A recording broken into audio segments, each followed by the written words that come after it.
Hello विद्यार्थी मित्रों, आजना session number 4 में આપણે ऊर्जाના ટ્રાન્સફરને આધારે બળના પ્રકારો સમજવાના છે। બરાબર, આજનો લેક્ચર બહુ ઇમ્પોર્ટન્ટ છે। આજે જે આપણે બળના બે પ્રકાર ભણવાના છે એ આપણે ખાસ ધ્યાનથી સમજીશું। બરાબર, ઊર્જાનું જે ટ્રાન્સફર થાય છે જેને આપણે કાર્ય કહીએ છીએ। બરાબર, ઊર્જાના ટ્રાન્સફરને શું કહેવાય છે? કાર્ય। તો એ ઊર્જાનું જે ટ્રાન્સફર થાય છે એને આધારે આપણે બળના બે પ્રકારો જોવાના છે। એમાં જે પહેલું બળ છે એનું નામ છે સંરક્ષી બળ અને જે બીજું બળ છે એનું નામ છે અસંરક્ષી બળ। તો સંરક્ષી બળને ઇંગ્લિશમાં કહેવાય છે conservative force. Okay, conservative force. અને અસંરક્ષી બળને કહેવાય છે નોન કન્ઝર્વેટિવ ફોર્સ। ક્લિયર? સંરક્ષી બળ અને અસંરક્ષી બળ વિશે વન બાય વન ડિટેલમાં આપણે ચર્ચા કરીએ તો સૌથી પહેલા આપણે જોવાનું છે સંરક્ષી બળ। તો સંરક્ષી બળ વિશે અમુક મુદ્દા મેં અહીંયા લખેલા છે જે બહુ ઇમ્પોર્ટન્ટ છે, ધ્યાનથી સમજીએ કે સંરક્ષી બળ શું કરાવશે। બરાબર, તો પહેલો પોઈન્ટ છે કે સંરક્ષી બળ એ એવું બળ છે કે જે ક્યારે પણ ઊર્જાનો વ્યય કરતું નથી। બરાબર, આગળના લેક્ચરમાં આપણે વ્યય પામતી ઊર્જા એટલે કે ડિસિપેશન એનર્જીની ચર્ચા કરી હતી। તો સંરક્ષી બળ જ્યારે પણ આવશે પિક્ચરમાં ત્યારે કોઈ પણ પ્રકારનો ઊર્જાનો વ્યય થતો નથી। બરાબર, સંરક્ષી બળ એ ઊર્જાનો વ્યય કરવા માટે ક્યારે પણ જવાબદાર નથી। ઓકે, આ પહેલો પોઈન્ટ ખાસ દિમાગમાં રાખવાનો। બીજું, જ્યારે સંરક્ષી બળ વડે કાર્ય થાય ત્યારે તે તંત્રની સ્થિતિ ઊર્જામાં ફેરફાર કરશે। બહુ ઇમ્પોર્ટન્ટ પોઈન્ટ છે, ધ્યાનથી સમજો। કોઈ પણ હવે જો બળ હોય બળ તો એ બળ શું કરાવે? સ્થાનાંતર કરાવે। અને જો બળ સ્થાનાંતર કરાવે તો કાર્ય થયું કહેવાય। તો સંરક્ષી બળ એક એવું બળ છે કે જે કાર્ય કરશે। સંરક્ષી બળ વડે જો કોઈ કાર્ય થશે તો એ કાર્ય વડે શું થશે? તંત્રની ડાયરેક્ટ સ્થિતિ ઊર્જામાં ફેરફાર થશે। બરાબર, તો કાર્ય ધન હોઈ શકે, ઋણ હોઈ શકે, આપણે વાત કરી હતી આગળ। બરાબર, તો જો કાર્ય ધન હોય તો ધન કાર્યનો મતલબ શું થાય? ધન કાર્યનો મતલબ થાય સપ્લાય ઓફ એનર્જી, રાઈટ। અને જો કાર્ય ઋણ હોય તો આપણે વાત કરી હતી કે ઋણ કાર્યનો મતલબ થાય ગેઇન ઓફ એનર્જી। ઉર્જા અપાતી હોય તંત્રમાંથી તો એનું કાર્ય ધન આવશે અને જો ઉર્જા તંત્રમાં આવતી હોય તો એનું કાર્ય ઋણ આવશે। ઓકે, જો સંરક્ષી બળ વડે થતું કાર્ય ધન હોય મતલબ ઉર્જા અપાઈ રહી છે, સપ્લાય ઓફ એનર્જી થાય છે। તો ઉર્જા અપાઈ રહી હોય તો તંત્રની સ્થિતિ ઉર્જા ઘટશે, સિમ્પલ મિનિંગ છે, રાઈટ। જો સંરક્ષી બળ વડે કાર્ય થાય અને જો એ કાર્ય ધન આવે તો એ તંત્રની સ્થિતિ ઉર્જામાં ઘટાડો થશે, કારણ કે કાર્ય ધન આવ્યું એનો સિમ્પલ મિનિંગ છે કે તંત્ર કોઈ જગ્યાએ એનર્જી સપ્લાય કરતું હશે તો એની જે ઉર્જા છે સ્થિતિ ઉર્જામાં ઘટાડો થશે। અને જો આ કાર્ય ઋણ આવે મતલબ એ તંત્ર ઉર્જા લઈ રહ્યું છે તો એનો મતલબ કે તંત્રની સ્થિતિ ઉર્જામાં વધારો થશે। ઓકે, તો આ બે પોઈન્ટ ખાસ યાદ રાખવાનું કે જો સંરક્ષી બળ ધન કાર્ય કરતું હોય તો એ તંત્રની સ્થિતિ ઉર્જા ઘટશે અને જો સંરક્ષી બળ ઋણ કાર્ય કરતું હોય તો તંત્રની સ્થિતિ ઉર્જા વધશે। બરાબર, તો મેન અહીંયા શબ્દ જે હતો કે સંરક્ષી બળ વડે કાર્ય શું કરે? ડાયરેક્ટ સ્થિતિ ઉર્જામાં ફેરફાર કરે। તો જ્યારે પણ સ્થિતિ ઉર્જાની વાત આવશે ત્યારે સંરક્ષી બળની વાત થશે। ક્લિયર?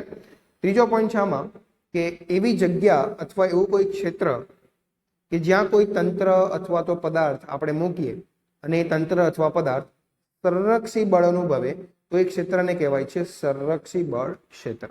બરાબર, અહીંયા આપણે ડિટેલમાં હમણાં એક ચર્ચા કરીશું એક ઉદાહરણ દ્વારા જેમાં તમને આ સંરક્ષી બળ ક્ષેત્ર ખ્યાલ આવશે। તો સંરક્ષી બળ ક્ષેત્ર એક એવું ક્ષેત્ર છે જ્યાં કોઈ પણ તંત્ર કે પદાર્થ શું કરી શકે? સંરક્ષી બળનો અનુભવ કરશે। બરાબર, તો એ જે ક્ષેત્ર બન્યું એને આપણે કહીશું સંરક્ષી બળ ક્ષેત્ર। ત્યારબાદ નેક્સ્ટ પોઈન્ટ છે અહીંયા કે સંરક્ષી બળ ક્ષેત્રમાં પદાર્થ પર થતું કાર્ય તેના પ્રારંભિક અને અંતિમ સ્થાન પર જ આધારિત છે। બળ ક્ષેત્રમાં પદાર્થને આપણે કયા માર્ગ પર લઈ જઈએ છીએ એના પર કાર્ય આધાર નથી રાખતું। સિમ્પલ એક ઉદાહરણ દ્વારા આપણે સમજીએ કે સપોઝ આપણી પાસે આટલું એક ક્ષેત્ર છે, ઓકે, અને આ જે ક્ષેત્ર છે એને આપણે કહી દઈએ છીએ સંરક્ષી બળ ક્ષેત્ર। બરાબર, તો સંરક્ષી બળ ક્ષેત્ર છે તો આની અંદર શું થયેલું છે? સ્થિતિ ઉર્જા સંગ્રહ પામેલી છે, રાઈટ। કારણ કે સંરક્ષી બળ ક્ષેત્રમાં સ્થિતિ ઉર્જા આવે અને સ્થિતિ ઉર્જા એક ઉર્જાનું સંગ્રહિત સ્વરૂપ છે. અહીંયા આપણે આગળ વાત કરીને કે જ્યારે જ્યાં પર સંરક્ષી બળની વાત આવશે ત્યારે ત્યારે સ્થિતિ ઉર્જાની વાત આવશે. અને સ્થિતિ ઉર્જા તો શું છે, આગળ આપણે લેક્ચરમાં ચર્ચા કરી ગયા હતા કે સ્થિતિ ઉર્જા તો એક ઉર્જાનું સંગ્રહિત સ્વરૂપ છે. મતલબ આટલો જે ક્ષેત્ર છે એમાં સ્થિતિ ઉર્જા સંગ્રહાયેલી છે. હવે આની અંદર સપોઝ અહીંયા આપણે એક પોઈન્ટ લઈએ એ પોઈન્ટ, અહીંયા આપણે એક પોઈન્ટ લઈ લઈએ બી પોઈન્ટ. ઓકે, એ પોઈન્ટથી આપણે શું કરીએ છીએ, એક પદાર્થ એ પોઈન્ટ પર મૂકેલો છે. આ પદાર્થને આપણે આ રીતના ગતિ કરાવીને બી પોઈન્ટ પર લઈ જવાનો છે. તો આ માર્ગ પર આપણે પદાર્થને એ થી બી બિંદુએ લઈ જઈએ છીએ. ઓકે, સંરક્ષી બળ ક્ષેત્રની અંદર. તો જો સંરક્ષી બળ દ્વારા કાર્ય થાય, ધ્યાનથી સમજજો, જો આ પદાર્થને આપણે એ થી બી બિંદુએ લઈ જવાનો છે તો પદાર્થ ક્યાં મૂકેલો છે, સંરક્ષી બળ ક્ષેત્રમાં મૂકેલો છે, રાઈટ. તો સંરક્ષી બળ ક્ષેત્રમાં મૂકેલો છે તો શું કરશે, સંરક્ષી બળનો અનુભવ કરશે. તો જો સંરક્ષી બળ વડે પદાર્થને એ થી બી પર લઈ જઈએ, સંરક્ષી બળ વડે પદાર્થને એ થી બી લઈ જવામાં આવે તો આ તંત્રની સ્થિતિ ઉર્જામાં ઘટાડો થશે. કારણ કે સંરક્ષી બળ વડે આપણે લઈ જઈએ છીએ તો સંરક્ષી બળ કાર્ય કરી રહ્યું છે. તો સંરક્ષી બળ કાર્ય કરતું હોય તો એનો મતલબ કે ઉર્જા સપ્લાય કરતું હશે. તો ઉર્જા સપ્લાય કરે તો સ્થિતિ ઉર્જામાં ઘટાડો થાય. હમણાં જ આપણે ચર્ચા કરી. સપોઝ એ બિંદુ પાસે જ્યારે પદાર્થ છે ત્યારે એની સ્થિતિ ઉર્જા યુ એ છે. બી બિંદુએ જ્યારે પદાર્થ પહોંચે છે ત્યારે એની સ્થિતિ ઉર્જા યુ બી થઈ જાય છે. તો એ થી બી પદાર્થને આપણે લઈ ગયા તો અહીંયા આપણે લખી શકીએ કે સંરક્ષી બળ વડે થતું કાર્ય કેટલું આવશે. કેટલું કાર્ય સંરક્ષી બળ વડે થયું, તો જો સંરક્ષી બળ પદાર્થને એ થી બી બિંદુ પર લઈ જાય છે. કારણ કે સંરક્ષી બળ ક્ષેત્રમાં પદાર્થ છે મતલબ એક બળનો અનુભવ કરશે, સંરક્ષી બળનો. અને સંરક્ષી બળ એ બિંદુથી બી બિંદુએ પદાર્થને લઈ જાય છે તો તંત્રની સ્થિતિ ઉર્જા ઘટશે. તો યુએ જે છે, યુએ એ વધારે હશે કોના કરતા, યુબી કરતા, રાઈટ. તો કેટલું કાર્ય થયું, પદાર્થની સ્થિતિ ઉર્જામાં જે ફેરફાર થયો એટલું કાર્ય થયું હશે. કારણ કે સપ્લાય ઓફ એનર્જી થાય છે ને, મતલબ સંરક્ષી બળ શું કરે છે, ઉર્જા આપી રહ્યું છે. તો આ તંત્રની સ્થિતિ ઉર્જામાં શું થશે, ઘટાડો થશે. કેટલો ઘટાડો થશે, જે એની સ્થિતિ ઉર્જા પહેલા હતી એમાંથી આપણે જે અંતિમ સ્થિતિ ઉર્જા આવી એ આપણે બાદ કરીશું. તો અહીંયા ઇનિશિયલ પોટેન્શિયલ એનર્જી માંથી ફાઇનલ પોટેન્શિયલ એનર્જી આપણે બાદ કરીએ છીએ. આટલું કાર્ય સંરક્ષી બળ વડે થયું. પણ સપોઝ આ એ થી બી બિંદુએ પદાર્થને સંરક્ષી બળ વડે ન લઈ જવાતું હોય અને એ થી બી પદાર્થ પર કંઈક સપોઝ આ રીતના કોઈ બાહ્ય વ્યક્તિ એક્સટર્નલ એજન્ટ બળ લગાવીને લઈ જાય છે તો બાહ્ય વ્યક્તિ દ્વારા કાર્ય થઈ રહ્યું છે. હવે સંરક્ષી બળ કાર્ય કરતું નથી. હવે બાહ્ય વ્યક્તિ આ પદાર્થને એ બિંદુથી બી બિંદુએ લઈ જાય તો બાહ્ય વ્યક્તિ શું કરશે, બાહ્ય વ્યક્તિ ઉર્જા સપ્લાય કરશે. અને જો બાહ્ય વ્યક્તિ ઉર્જા સપ્લાય કરશે તો તંત્રની સ્થિતિ ઉર્જામાં વધારો થશે. સિમ્પલ મિનિંગ છે. અને જો તંત્રની સ્થિતિ ઉર્જામાં વધારો થાય તો યુ એ ઓછું હશે અને યુ બી વધી જશે. તો અહીંયા આપણે બાહ્ય પરિબળ વડે થતું કાર્ય શોધવું હોય તો શું કરીશું, સિમ્પલ, સ્થિતિ ઉર્જામાં વધારો થયો છે તો હવે અંતિમ માઇનસ પ્રારંભિક કરીશું, final energy minus initial energy. તો આ ખાસ વસ્તુ આપણે યાદ રાખીશું કે જો સંરક્ષી બળ વડે થતું કાર્ય શોધવું હોય તો તંત્રની પ્રારંભિક સ્થિતિ ઉર્જામાંથી અંતિમ સ્થિતિ ઉર્જા માઇનસ કરવાની. સંરક્ષી બળ વડે જો કાર્ય થતું હોય તો, અથવા અહીંયા આપણે ઉપર લખી શકીએ કે બળ ક્ષેત્ર વડે કાર્ય થતું હોય તો, બંને એક જ મિનિંગ છે.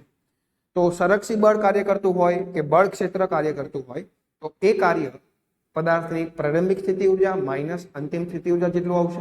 પણ જો કોઈ બાહ્ય વ્યક્તિ પદાર્થ પર બળ લગાવતું હોય અને એને એ થી બી બિંદુએ લઈ જતું હોય તો બાહ્ય વ્યક્તિ ઉર્જા સપ્લાય કરી રહ્યું છે એનો મતલબ તંત્રની સ્થિતિ ઉર્જા વધશે તો ફાઇનલ માઇનસ ઇનિશિયલ કરવું પડશે જો આપણે બાહ્ય પરિબળ વડે થતું કાર્ય શોધવું હોય. બરાબર છે. તો અહીંયા તમે એક વસ્તુ નોટિસ કરો કે બંને સૂત્રમાં જે કાર્યના સૂત્ર આપણે આવ્યા યુએ માઇનસ યુબી અને યુએ માઇનસ યુબી અને યુબી માઇનસ યુએ, આ બંનેમાં પદાર્થનું પ્રારંભિક અને અંતિમ સ્થાન જ મહત્વનું છે. પદાર્થને આપણે કયા માર્ગ પરથી લઈ જઈએ છીએ એનો અહીંયા કોઈ આધાર નથી. જો પદાર્થને આપણે અહીંયાથી ગતિ કરાવીને જો આ માર્ગે લઈ ગયા હોઈએ અથવા અહીંયાથી ગતિ કરાવીને જો આ માર્ગે લઈ ગયા હોઈએ તો પણ કાર્ય તો એટલું જ આવશે. તો અહીંયા જે ચોથો પોઈન્ટ આપણે ચર્ચા કરી ને કે સંરક્ષિત બળ ક્ષેત્રમાં જે કાર્ય આવે છે એ કાર્ય પ્રારંભિક કે અંતિમ સ્થાન પર આધારિત છે, માર્ગ પર આધારિત નથી. ક્લિયર? તો આ 4 પોઈન્ટ આપણે સંરક્ષિત બળ વિશે ખાસ યાદ રાખીશું. પહેલો પોઈન્ટ શું હતો કે સંરક્ષિત બળ જે કાર્ય કરે છે એ કાર્યમાં ઉર્જાનો વ્યય ક્યારે થશે નહીં. સંરક્ષિત બળ વડે જે કાર્ય થાય એ તંત્રની સ્થિતિ ઉર્જામાં ફેરફાર કરાવી શકે. તો અહીંયા એક પોઈન્ટ આપણે એક્સ્ટ્રા લખી દઈએ છીએ કે જ્યારે સંરક્ષિત બળની વાત થાય ત્યારે સ્થિતિ ઉર્જાની વાત થશે. રાઈટ? કારણ કે સ્થિતિ ઉર્જા સંરક્ષિત બળ માટે જ વ્યાખ્યાયિત છે, અસંરક્ષિત બળ માટે સ્થિતિ ઉર્જા વ્યાખ્યાયિત નથી. હમણાં આપણે આગળ ચર્ચા કરીશું. ત્રીજો પોઈન્ટ આપણે જોયો કે એવી જગ્યા અથવા એવું કોઈ ક્ષેત્ર કે જ્યાં કોઈ પદાર્થ કોઈ તંત્રને આપણે મૂકીએ તો એ તંત્ર શું કરે? સંરક્ષિત બળ અનુભવે. તો એ ક્ષેત્રને આપણે કહીશું સંરક્ષિત બળ ક્ષેત્ર. અને સંરક્ષિત બળ ક્ષેત્રમાં પદાર્થ પર જે કાર્ય કરવામાં આવે એ એના પ્રારંભિક અને અંતિમ સ્થાન પર આધારિત છે, એના માર્ગ પર આધારિત નથી. પદાર્થને ક્યાંથી ક્યાં લઈ જઈએ છીએ એના પર કોઈ આધાર રાખતું નથી કાર્ય. રાઈટ? નેક્સ્ટ આપણે જોઈએ છીએ અસંરક્ષિત બળ.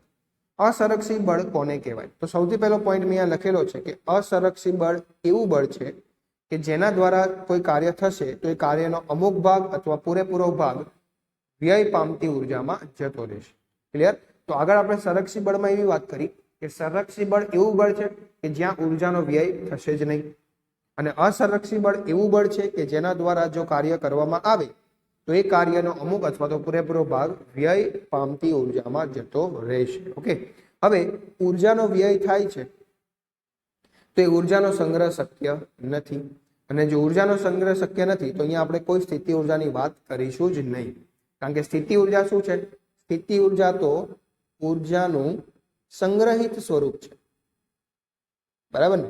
અહીંયા તો ઉર્જા વ્યય થાય છે તો ઉર્જાનો વ્યય ક્યાં થશે? ઉર્જાનો વ્યય ઉષ્મા ઉર્જા સ્વરૂપે થઈ શકે અથવા ધ્વનિ ઉર્જા સ્વરૂપે થઈ શકે. આ બધા સ્વરૂપમાં ઉર્જાનો વ્યય થઈ શકે. અને આ ઉર્જા જે વ્યય થઈ ગઈ, જે ઉર્જા વ્યય પામે તેને ફરીથી મેળવી શકાતી નથી. બરાબર ને? જે ઉર્જા વ્યય પામી ગઈ, વાતાવરણમાં જતી રહી, તો એ ઉર્જાનો જે વ્યય થઈ ગયો એ ઉર્જા તો આપણે ફરીથી મેળવી શકવાના જ નથી. તો એ ઉર્જા વડે કોઈ કાર્ય થઈ શકવાનું જ નથી કારણ કે એ તો વ્યય થઈ ગઈ.